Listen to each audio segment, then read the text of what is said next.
el sistema unitario hemos visto que no cumplía el código técnico. El código técnico se inclina por el sistema separativo. En el sistema separativo hay una doble instalación, pluvial y residual. Está todo separado.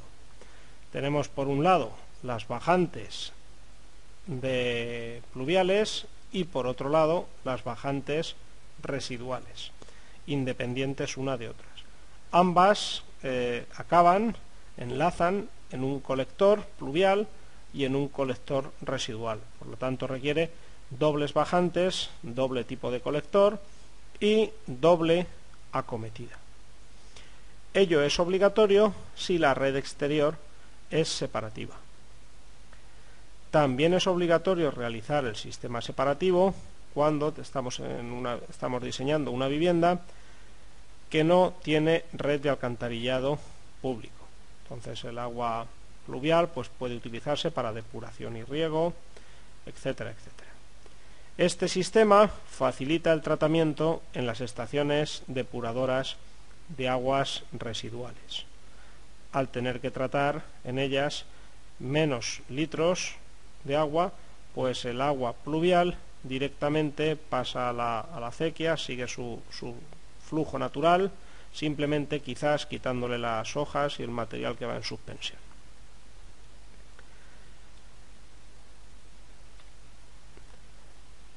Hay sistemas mixtos. Es la configuración mínima que pide el código técnico. Como mínimo, separamos las bajantes pluviales y residuales y pueden conectarse ambas en un único colector mixto, siempre con sus cierres hidráulicos entre ambas redes. En este caso, como he dicho, se observa en el dibujo que las bajantes pluviales son independientes de las bajantes residuales y el colector se van uniendo unas y otras con las distancias que va marcando el propio reglamento y que luego veremos. Ello se hace en el caso de que la red pública sea con un colector único. Si fuera separado, tendríamos que ir al sistema que hemos visto anteriormente, el sistema separativo.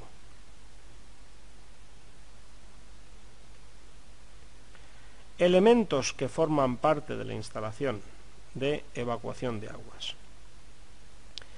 Toda la red de evacuación de aguas debe de disponer de ventilación, que según el caso será como mínimo ventilación primaria,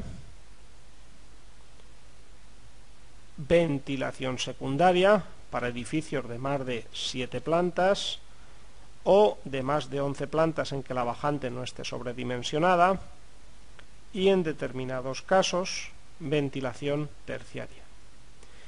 El colector debe disponer de registros, como ahora veremos, cada 15 metros en los tramos rectos, en cada encuentro de la bajante con el colector, y hay un elemento nuevo en la instalación, que es la válvula antirretorno, que debe de colocarse en la salida del colector.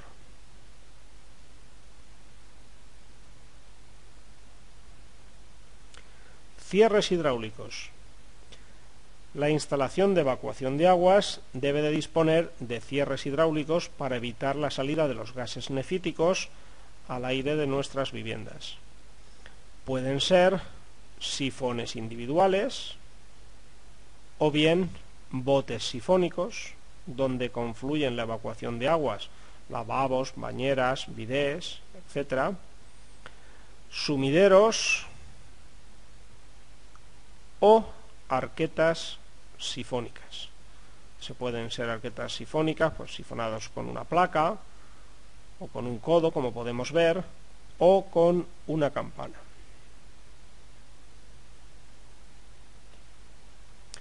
Veamos la instalación del bote sifónico para evitar errores que se están haciendo en el diseño de las instalaciones. No deben de instalarse en serie nunca dos sifones. Cuando se instala en serie dos sifones no tenemos una mayor garantía de evitar olores, sino lo que tenemos es un problema de evacuación.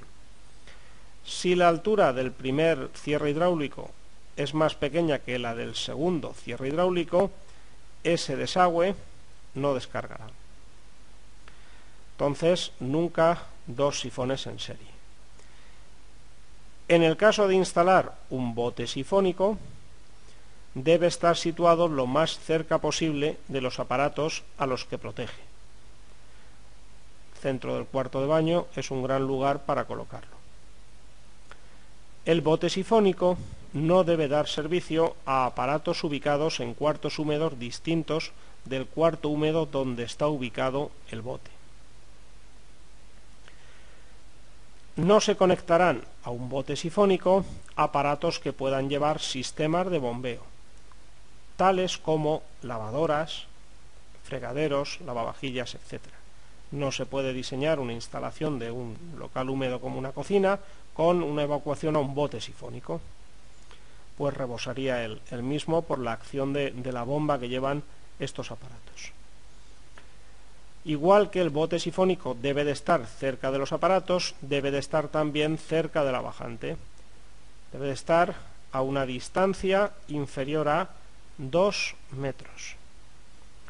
Los ramales que lo acometen tampoco pueden ser excesivamente largos, 2,5 metros como máximo, y con una pendiente entre el 2 y el 4%. Una instalación, un ramal de tuberías en horizontal, evidentemente no evacúa bien, pero es que un ramal de un aparato con una pendiente de un 20%, por ejemplo, y con un tubo fino, produce un sifonamiento. Esto es, la descarga va bajando por la tubería, formando como un pistón hidráulico, y se va alargando la zona de descarga, creando una burbuja en su interior. Una burbuja que, como no lleva aire, es una burbuja que lleva vacío. Cuando rompe por la parte final de dicho pistón hidráulico, esa pequeña depresión puede vaciar el sifón. Entonces, se deben de respetar las pendientes entre los porcentajes que se indican. En aparatos con sifón individual deben de tener las siguientes características. Fregaderos, lavaderos, lavabos, bidés pueden tener una distancia mayor, puede ser una distancia hasta 4 metros a la bajante, con una pendiente entre el 2 y el 4%. Esta pendiente solo puede ser mayor en el caso de bañeras y duchas, que pueden tener esa pendiente menor o igual al 10%. Especial cuidado hay que tener en el diseño de los cuartos de baño para colocar el inodoro lo más próximo posible a la bajante. En el caso de que no fuera posible darle una pendiente mínima, no puede estar a una longitud superior a 1 metro. Cuando todas estas longitudes son mayores, pues habrá que diseñar un ramal colector que habrá que calcular, como indica el HS5, que nos dice cómo calcular bajantes, ramales, colectores, etcétera, etcétera, en función de las unidades de descarga que se le asignan a cada aparato sanitario.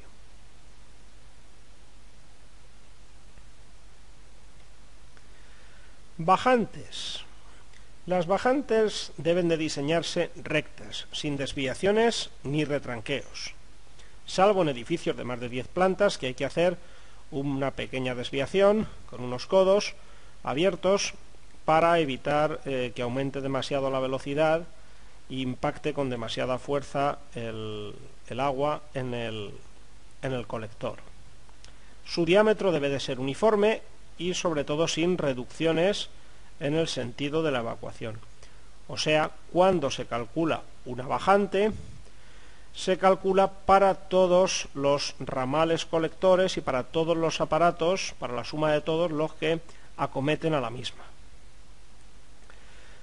Las calderetas sumideros deben de estar en paralelo con la bajante, en el caso de bajantes mixtas. No puede terminar una bajante en la parte superior en una caldereta o un sumidero, puesto que necesita ventilar. Las bajantes deben de estar ventiladas en su parte superior con el mismo diámetro de la tubería que lleva. O sea, si una bajante es de 110, el tubo de ventilación en su parte superior debe de ser de 110 hasta romper por el tejado o por la terraza, manteniendo este diámetro. Recomendable colocar manguitos de dilatación aproximadamente cada 10 metros porque permitirán el movimiento en la bajante, además que son elementos que evitan la transmisión del ruido.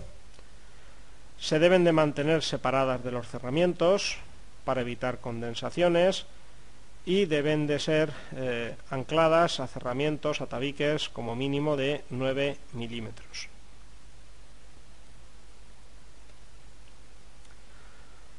Colectores colgados. Deben de disponerse registros, los colectores llevan muchos, cada 15 metros en los tramos rectos, cada 15 metros debe de haber un registro colocado por la parte superior de la tubería para poderse practicar, poderse inspeccionar en cualquier momento. En cada encuentro o acoplamiento, tanto en horizontal como en vertical, para luego las labores de mantenimiento y limpieza. En las derivaciones también debemos de disponer de un punto de registro. Su pendiente está entre una pendiente mínima de un 1% hasta un máximo de un 4%.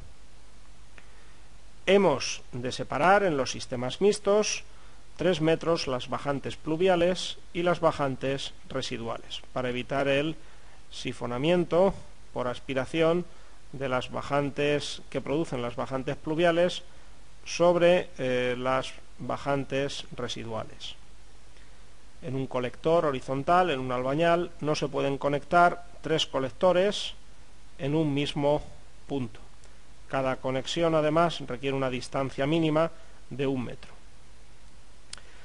No vamos a tratar el tema de la seguridad en caso de incendios, pero los colectores suelen estar diseñados en garajes y en locales comerciales que en la mayoría de los casos, habitualmente, son sectores de incendio independientes del resto del edificio.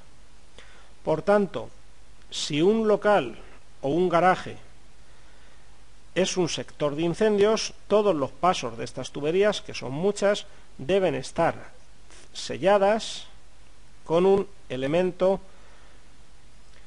dotado de material intumescente, de tal manera que si hay un incendio y se quema la tubería, el material intumescente que lleva en su interior esta tubería, este collarín, pues ocupe y cierre el paso del fuego a otros sectores de incendios.